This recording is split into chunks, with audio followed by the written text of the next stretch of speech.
Usapang business class passenger. I have to be honest, sa tinagal-tagal kong nag-abroad, hindi pa talaga ako nakasubok mag-business class every time na magbabakasyon ako. And I have to be honest na mahal siya eh. Mahal talaga. Kasi yung normal na price ng ticket ay abot siguro ng 3 times or even 4 times or even more than that. Ganun siya kamahal. Kaya ako, I have to be practical. Ayokong magsayang ng ganung kalaking pera only for one trip, di ba? At saka, walang masama dun kung kayang-kaya naman ang pulsa mo, di ba? So ako yung tipong tao na hindi ako maluho. I mean, okay na ako sa simpleng bagay. Kung pwede naman pagtsaga ng isang bagay. So, why do you have to spend more money? But anyhow, sa tinagal-tagal ko nga dito sa Saudi Arabia, never ko pa na-try mag-business class as I've said. So, itong nakaraang bakasyon ko, naisipan ko lang na, why not? Subukan ko siya, di ba? Kahit isang businessman lang, di ba? So, a friend of mine also encouraged me kasi, di ba pag bumibili ka ng ticket mo, tapos pag malapit na yung schedule ng flight mo, yung airline, magsisend niya sila sa'yo ng message through sa email mo.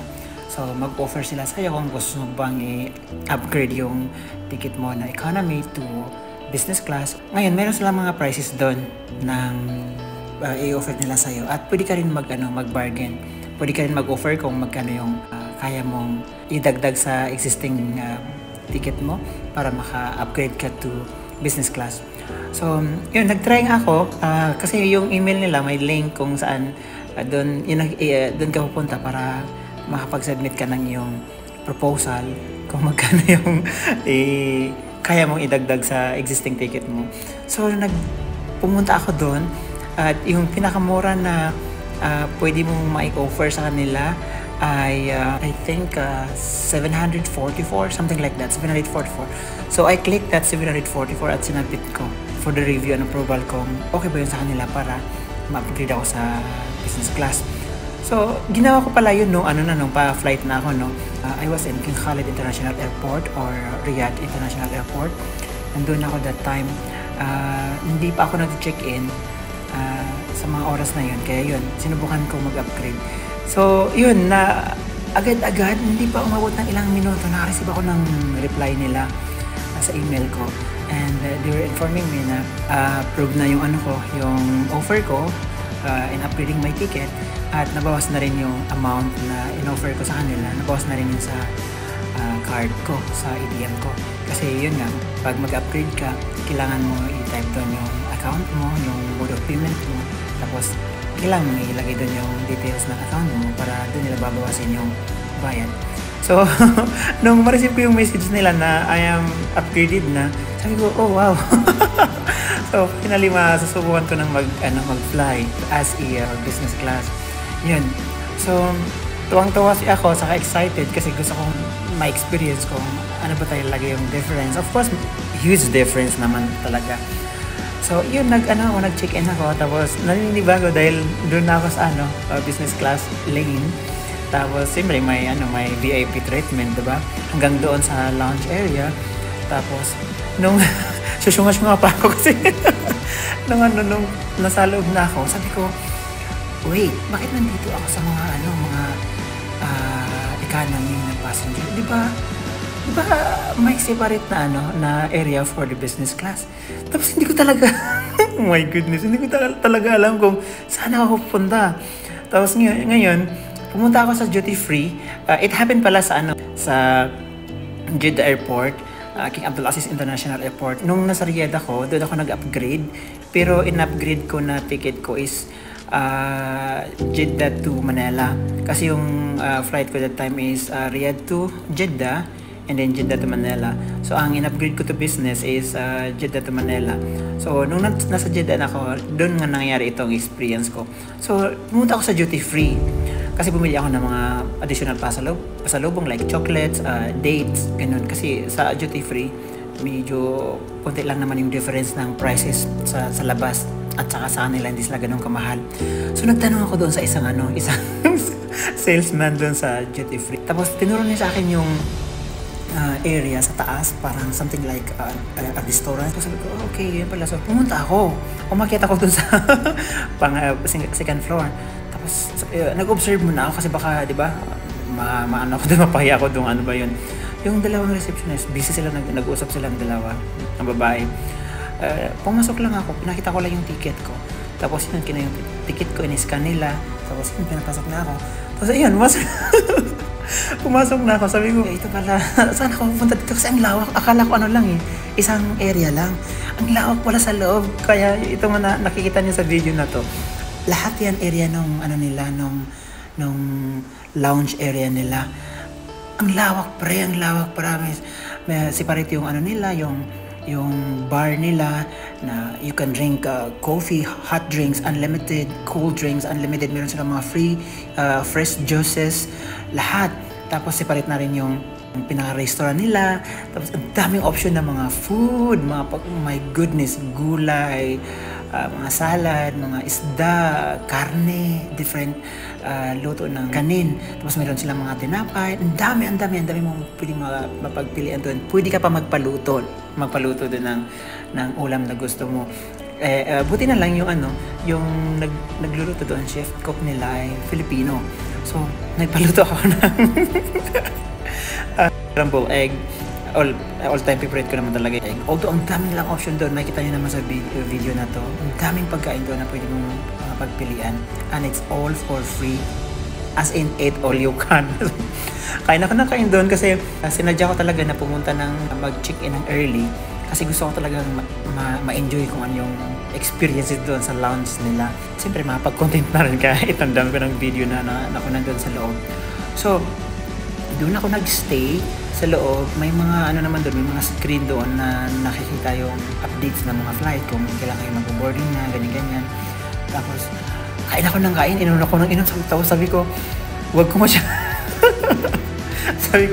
masyadong damihan yung kinakain ko dito kasi baka mabusog ako ng mabusog. Hindi ako makakain sa mga pagkain nila sa Airbus kasi ganun din daw sa Airbus pwede ka mag-order ng unlimited food. Ganun din ang sabi nila. So sabi ko, kung busog na ako dito, paano ba ako makakain sa loob ng airplane? At saka baka makatulog ako agad-agad so hindi ko ma-enjoy yung flight ko na as a business passenger. So yun, hindi ako kumain ng madami kasi iniisip ko ngayon sa loob ng airplane. So ang ganda doon sa loob ng lounge nila sa Alforsan Lounge kasi may mga entertainment pa, pwede ka maglaro doon like mga billiards, ano pa yung mga laro doon, basta maraming mga entertainment doon, mga games. Pero pa doon section para sa mga bata na pwede sila maglaro, may mga parang mga konting rides, yan, pwede sila maglaro-laro doon. So napaka-perfect niya, sobrang amazing yung experience ko doon. And nasabi ko na actually hindi naman masama na paminsan-minsan iterate mo yung sarili mo, di ba? Kasi nagdirito tayo, kayod kalabaw, di ba? Work. Tapos usually napupunta lang sa family, napupunta lang sa mga taong mahal natin sa buhay, yung lahat ng pinagpugura natin. Hindi ko naman sinasabi na nasasayang mga yun, di ba? Kasi we are enjoying helping them. Kasi yun naman talaga ang rason bakit nandito tayo. Kaya lang, minsan din naman, i-treat natin minsan yung ating sarili. So, for me, trying this business class, flying as a business class passenger is one of the way na ita-treat ko yung sarili ko, di ba? Kasi I deserve such kind of treatment. I deserve such kind of experience, di ba? So, imaginein mo, 744 lang na idagdag ko sa original price ng ticket ko, tapos na-experience ko na yung ganitong kaganda na experience. So kung yung makikita niyo itong bag na ito na pinapakita ko sa inyo, yun yung binibigay nila na free na, anong tawag dyan, parang personal kit or sanitary kit. Naglalaman niya ng toothbrush, toothpaste, sabon, lotion, meron pang tag dito, malit na perfume, lip balm, cream, medyas, yung tinatakip sa pantakip sa mata pag matutulog ka na, may ballpen, may keychain, kung ano na pang nakalagay doon. Ang ganda ng pouch nila kasi leather siya. Tapos itong nakikita nyo, yan yung pinamino nila sa loob ng airplane. Tapos ang maganda dyan sa, pag nandyan ka na sa loob, aside from ang laki ng upuan mo, pre. Ang laki ng upuan mo, as in, ang laki parang isang cubicle. Ikaw lang mag-isa. Tapos yung upuan mo, pwede mo siyang stretch na, as in, patag na parang higaan. Tapos, makakatulog ka talaga ng mahimbing pag ginawa mo. Ang lambot, tapos ang laki. Pwede ka pa, tawag doon, mag-change position. Unlike sa economy na steady ka lang sa upuan mo kasi very narrow, di ba? Tapos, kapag malikot ka, masasaging mo pa yung katabi mo. Tapos dyan, ang lawak ng upuan mo, ang malaki yung upuan mo. Tapos ikaw lang mag-isa, ang laki pa ng TV mo. Nakita mo yung katabi ko yan sa kabilang upuan yan. Tapos pagkita namin yung daan. Tapos, ayun, meron kang silent cubicle. Ang laki ng screen ng TV mo na ikaw lang mag-isa. Ang daming opsyon ng magandang palabas, magandang movies na pwede mong ma-enjoy while flying.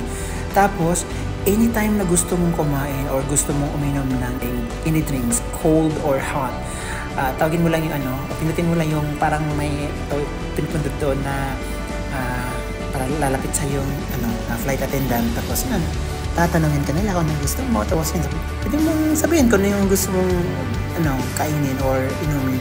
Tapos they will prepare that for you.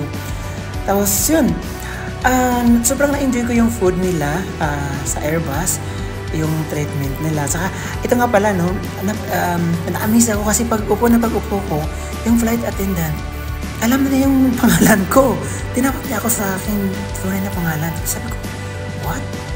Bakit niya ako kilala? Yung pala, talagang a part of the VIP treatment na binibigyan nila sa mga passenger nila ay memorize nila yung pangalan ng mga passenger nila pala.